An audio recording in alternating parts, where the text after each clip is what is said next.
नमस्कार प्रणाम, हम हैं अंजना सिंह और रउआ लोग देख रहल बानी देसी भोजपुरिया एक नई सोच। नमस्कार, आप देख रहे हैं देसी भोजपुरी एक नई सोच।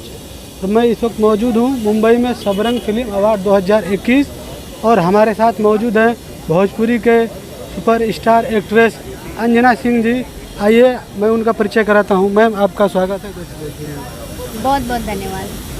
सबरंग फिल्म 2021 के बारे में आप क्या कहना चाहेंगे?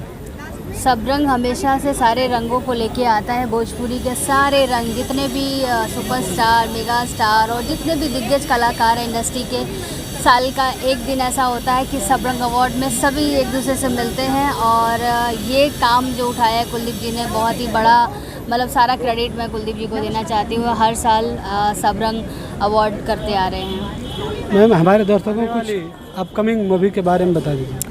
मेरी आने वाली फिल्में हैं हमार भारत, हमार स्वाभिमान एंड हमार भारत ऑल्सो। और अभी मैं शूट कर रही हूँ बिछिया। नमस्कार प्रणाम, हम हैं अंजना सिंह और रउआ लोग देख रहल बानी देसी भोजपुरिया एक नई सोच।